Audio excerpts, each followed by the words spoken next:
Hello students of class 7th. Now let's move on to part number 5th of our chapter, Institutional Representation of Democracy, and this will be the last part of our lectures. चलिए last part, ठीक है। चलिए तो अब हम topic आ जाते हैं बेटा पेज नंबर 203 पे, different party system. Different party system का मतलब ये है कि हमारे वर्ल्ड में अलग अलग कंट्रीज ने डिफरेंट पार्टी सिस्टम अपनाया है। जैसे कि क्या होता है डिफरेंट पार्टी सिस्टम, कि नंबर ऑफ पार्टी कितनी रहेंगी, कितनी पार्टियां चुनाव लड़ेंगी। अब ये पार्टी का मतलब वही पॉलिटिकल पार्टी बीजेपी कांग्रेस जैसे है ना। तो सिंगल पार्टी, बाय पार्टी यानी कि बाय का मतलब होता है 2, और मल्टी पार्टी। ये 3 तरह के सिस्टम अपनाए गए हैं। सिंगल पार्टी मतलब कि सिर्फ एक ही पार्टी चुनाव में उतरेगी। ऐसा होता है चाइना में, रशिया में। ये 2 देश ऐसे हैं जो सिंगल पार्टी सिस्टम है, communist Party of China and communist Party of Russia. यही वहाँ पे चुनाव लड़ती है। लोगों के पास ज़्यादा चॉइस नहीं होती, क्योंकि जब एक ही पार्टी चुनाव लड़ेगी, जब रेस में एक ही घोड़ा दौड़ेगा तो 100% चांस है कि वही घोड़ा जीतेगा भी सही, तो कोई चॉइस नहीं है। बाय पार्टी चलता है, एग्जाम्पल लेते हैं अमेरिका में और ब्रिटेन में, इंग्लैंड में, है ना।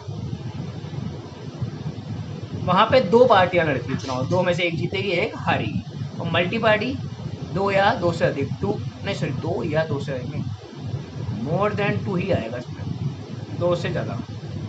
एग्जाम्पल की बात करें तो इंडिया सबसे अच्छा एग्जाम्पल, ऑस्ट्रेलिया, ठीक है। 2 एग्जाम्पल आप याद रखिए। तो ये हमारे देश में पार्टी सिस्टम है। इंडिया ने ये वाला पार्टी सिस्टम अपनाया है, मल्टी पार्टी।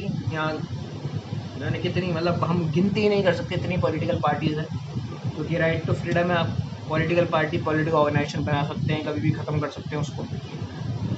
अब देखिए क्या है, अब यहाँ से ही अगला टॉपिक जुड़ा हुआ है आपका पेज नंबर 204 पे, कोलिशन गवर्नमेंट। ऊपर भी उसका थोड़ा सा जिक्र है, और फिर एक और चीज़ आती है शायद नेशनल पार्टी और रीजनल पार्टी भी होगा आपके इसमें, है ना। चलिए पहले उसकी बात कर लेते हैं, ये आपको समझ में आ गया होगा फुली, सिंगल, बाय और मल्टी। चलिए, हमारे देश में 2 तरह की पॉलिटिकल पार्टी होती हैं। वो होती है नेशनल पार्टी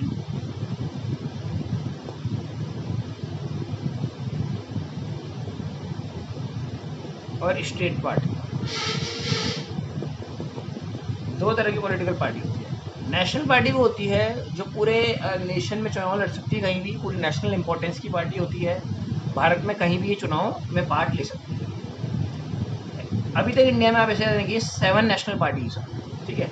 स्टेट पार्टी सिर्फ एक स्टेट तक ही सीमित रहती है, सिर्फ एक राज्य में ही चुनाव लड़ सकती है। जैसे कि बीजेपी नेशनल पार्टी है, भारत में कहीं भी चुनाव लड़ सकती है, लेकिन आम आदमी पार्टी स्टेट पार्टी से दिल्ली में चुनाव लड़ती है, ठीक है। कांग्रेस नेशनल पार्टी कहीं भी चुनाव लड़ सकती है, लेकिन अभी आपने पीछे एक समाजवादी पार्टी सुना था, समाजवादी पार्टी वो एक स्टेट पार्टी है, केवल यूपी में चुनाव लड़ती है, उत्तर प्रदेश में। तो नेशनल पार्टी पूरे कंट्री में कहीं भी चुनाव लड़ सकती है, और स्टेट पार्टी सिर्फ एक स्टेट तक ही सीमित रहती है, उसकी लिमिटेशन सिर्फ एक स्टेट तक रहती है, ठीक है। ये आपका हो गया है ना। आपको ध्यान रखना है भारत में कितनी नेशनल पार्टीज हैं, 7 है ना। बीजेपी, कांग्रेस, नाम भी दिया मैं आपको, लेकिन ठीक है, इतना इंपॉर्टेंट नहीं है। देखिए आपको पेज नंबर 204 पे सेकंड पैराग्राफ में दिया हुआ है, as on 2 September 2016 we have 7 recognised national parties, All India Trinamool Congress, Bahujan Samaj Party, Bharatiya Janata Party, Communist Party of India, Communist Party of India Marxist, Indian National Congress and National Congress Party. 7 party. चलिए नाम याद नहीं रखना है, नंबर याद रखिए। 7 parties national है। State party एक ही स्टेट में चुनाव लड़ेगी, वो है। ऐसी बहुत सारी स्टेट पार्टी है, वो याद आपको नहीं रखना है। चलिए फिर आते हैं हम, मैंने बोला था कि एक जो मल्टी पार्टी सिस्टम है उसमें एक थोड़ा सा डिफेक्ट है, वो क्या है उसकी बात कर लेते हैं, और वही आपका नेक्स्ट टॉपिक बन जाएगा, कोलिशन गवर्नमेंट। पहले बात करते हैं कि ये सब क्यों है, क्या डिफेक्ट है। ये डिफेक्ट तो ना बोले, लेकिन हाँ एक उसका एक नया प्रारूप है, नया सिस्टम है। देखिए हमारे देश में अगर किसी भी पार्टी को अपनी गवर्नमेंट फॉर्म करनी है और देश को चलाना है, उसको देश को भाग लेना है पार्ट में, अपनी गवर्नमेंट बनानी है, तो मेजोरिटी की बात बार बार आपने सुनी होगी। मेजोरिटी मतलब कि 50% प्लस 1, 50% प्लस 1। अब क्या मतलब है इस मेजोरिटी 50% प्लस 1 का? देखिए, जैसे फॉर एग्जांपल 543 याद है लोकसभा की कॉन्स्टिट्यूंसीज हैं। अगर किसी को भी देश में अपनी सरकार बनानी है तो 543 सीट्स पे 543 कॉन्स्टिट्यूंसीज में अपने कैंडिडेट उतारेगी पार्टी। मान ली बीजेपी, कांग्रेस और ऐसी बहुत सारी पार्टी, अभी हमने पढ़ा कि मल्टी पार्टी सिस्टम है ना। अब बात ये होती है किसी को भी अपनी सरकार बनानी है तो 543 का आधा कीजिए आप, 2 से डिवाइड कीजिए तो 27 और लगभग 272.5 आया। सही किया ना मैंने? ना ना ना ना ना 271.5 आया। तो 0.5 को तो राउंड ऑफ करना ही पड़ेगा, 272 हो गया। अब इसमें 1 जोड़िए। तो अगर किसी भी पार्टी को इंडिया में अपनी गवर्नमेंट बनानी है तो 273 कैंडिडेट उसके जीतने चाहिए। कितने जीतने चाहिए? 273 कैंडिडेट। लेकिन इंडिया में एक प्रॉब्लम है क्योंकि मल्टी पार्टी है, तो जब कैंडिडेट जीत के आते हैं तो अलग अलग पार्टी से जीत के आते हैं। अब मैं आपको एग्जांपल समझाता हूँ कोलिशन क्या है। पहले आपको मेजोरिटी समझ में आ गया होगा, है ना? मेजोरिटी को थोड़ा सिंपल कर दूँ, ठीक है? एक एग्जाम्पल सिंपल कर देता हूँ और कि 543 का थोड़ा लोचा हो रहा होगा ना, थोड़ा एग्जाम्पल लेते हैं। मान लेते हैं कि इंडिया की लोकसभा कॉन्स्टिट्यूएंसी 543 नहीं है, एग्जाम्पल के लिए सिर्फ 20 है। तो किसी को भी सरकार बनानी है तो आप 20 का आधा करो, 10 में 1 जोड़ो, 11 मेंबर्स के जीत के आने चाहिए। चलिए सर देखते हैं 11 जीत के आएगा। चुनाव हो गए है ना, तो बीजेपी कांग्रेस ने चुनाव लड़ा था और आम आदमी पार्टी ने चुनाव लड़ाया था। बीजेपी की सीट्स आई 9, कांग्रेस की आई 7 और आम आदमी पार्टी की 4। अब आपको सरकार बनाने के लिए, क्योंकि 20 टोटल सीट्स थी, देखिए कॉन्स्टिट्यूएंसीज को सीट्स भी बोलते हैं ना, 20 टोटल सीट्स थी, 20 कॉन्स्टिट्यूएंसीज में चुनाव हुआ। आपको गवर्नमेंट बनाने के लिए मेजोरिटी चाहिए। मेजोरिटी मतलब 50% सीट चाहिए, उसमें एक जोड़ना ही पड़ेगा, ये मेजोरिटी है, आधे से ज़्यादा, है ना? तो 20 का आधा 10, 10 में एक जोड़ा 11। ये तो समझ में आ गया, एग्जाम्पल ले रहा हूँ मैं, है ना? क्लियर है बेटा ये बात आपको कि अगर 20 सीट्स पे चुनाव हो रहा है, 20 कैंडिडेट चुनाव लड़ रहे हैं, तो 11 कैंडिडेट एक ही पार्टी के होने चाहिए, तभी गवर्नमेंट बन पाएगी उस पार्टी की।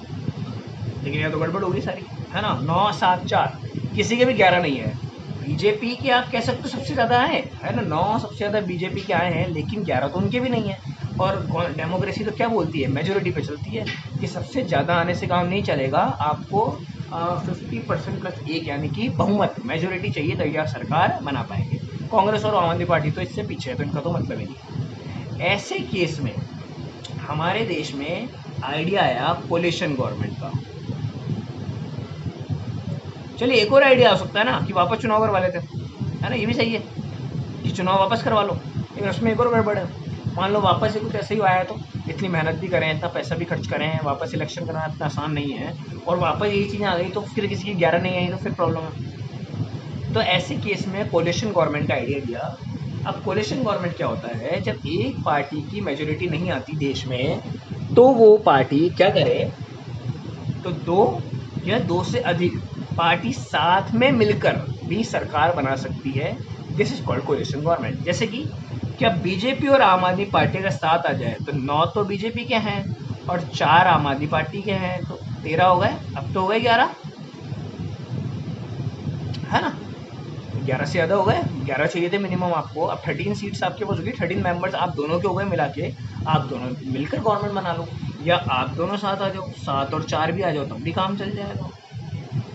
आप दोनों भी आ जाओ, लेकिन आप दोनों आओगे नहीं, आप बीजेपी कांग्रेस हो, है ना?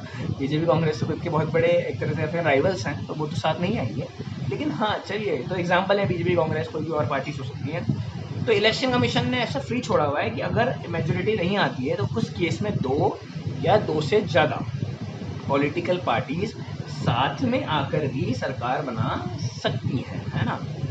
और अपनी गवर्नमेंट को चला सकती है। तो कोलिशन गवर्नमेंट आपको होपफुली समझ में आएगा बेटा, इसको बिल्कुल ढंग से पढ़ना। कल मैं 10th क्लास का वीडियो बना रहा था, उसमें भी कोलिशन गवर्नमेंट समझा रहा था। तो बात ये, अभी आप 7th में हैं तो 10th तक ही आना है। तो 10th में हम जिस भी टीचर से इसको पढ़ेंगे तो वो जब बताना चालू करेंगे उससे पहले आप बता देंगे तो उन्हें बहुत अच्छा लगेगा, है ना? चलिए, तो आपको याद होना चाहिए कोalition गवर्नमेंट क्या है, जब किसी भी एक सिंगल पार्टी को मेजोरिटी नहीं मिलती तो दो या दो से ज़्यादा पॉलिटिकल पार्टी साथ में मिलके काम करती हैं, उसको कोalition गवर्नमेंट कहते हैं। पैराग्राफ पढ़ेंगे बहुत अच्छे से समझ में आएगा। चलिए, तो जो आपने कोalition गवर्नमेंट पढ़ा इसके फ़ायदे नुकसान, ठीक है। फ़ायदे तो क्या हैं? फ़ायदे देखो ये है कि बहुत सारी डिफरेंट पॉलिटिकल पार्टीज अगर साथ में आई हैं तो सबकी अपनी अपनी राय होगी तो कुछ अच्छा निकल के आएगा, फिर बहुत सारे लोग ओपिनियन देंगे अपना, है ना। और दूसरे लेकिन नुकसान भी है कि सबसे बड़ी बात तो कि लड़ाई झगड़े कॉन्फ्लिक्ट्स बहुत होते हैं, क्योंकि एकदम से ये दोनों पार्टी चुनाव के समय तो अलग थी, लेकिन चुनाव के होने के बाद ये साथ में आ गई, तो लड़ाई झगड़े कॉन्फ्लिक्ट्स होने के चांस ज़्यादा होते हैं। और कई केसेस में तो ऐसा भी होता है कि कोalition टूट जाता है ना। बीच में सरकार चलते रहते कोalition टूट जाता है तो चुनाव वापस कराने पड़ते हैं, ठीक है। फिर अब आपको ध्यान रखना है एक और बात, हमारे देश में दो पॉपुलर कोalition चलते हैं, एक तो बीजेपी जिसकी मेन पार्टी है, एक कांग्रेस जिसकी मेन पार्टी है। बीजेपी के कोalition का नाम है नेशनल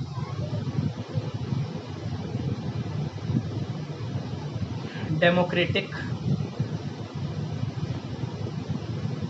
अलायंस, इसको शॉर्ट फॉर्म में बोले तो NDA, national democratic alliance. Congress की कोalition का नाम है UPA, यानी कि यूनाइटेड प्रोग्रेसिव अलायंस, ठीक है। तो आपको ध्यान रखना है बीजेपी की कोalition का नाम क्या है, national democratic alliance, and Congress की कोalition का नाम क्या है, यूनाइटेड प्रोग्रेसिव अलायंस। शायद बीजेपी के साथ 13 पार्टीज है इसमें, है ना। मैंने बोला दो या दो से ज़्यादा, इसलिए आप यूँ ना सोचे सिर्फ दो ही हो सकती हैं। बीजेपी के साथ 13 है और कांग्रेस के साथ भी होंगी, सही है ना। कितनी है इसमें मेरे को भी नहीं पता, लेकिन हाँ पार्टीज होती हैं, मैं कितनी भी हो सकती, जोड़ती घटती रहती है मेन, तो इसलिए इनका कोई परफेक्ट नंबर नहीं होता। तो कोalition आप समझ गए, बहुत सारी पार्टीज़ का सपोर्ट एक साथ हो, तो कम से कम दो होनी चाहिए और दो से ज़्यादा भी हो सकती है। बट आप लोगों का ये चैप्टर पूरा एंड हो जाता है ना। एक्सरसाइजेस क्वेश्चन आंसर्स आपको जल्द ही इसमें मिल जाएंगे। Okay, thank you.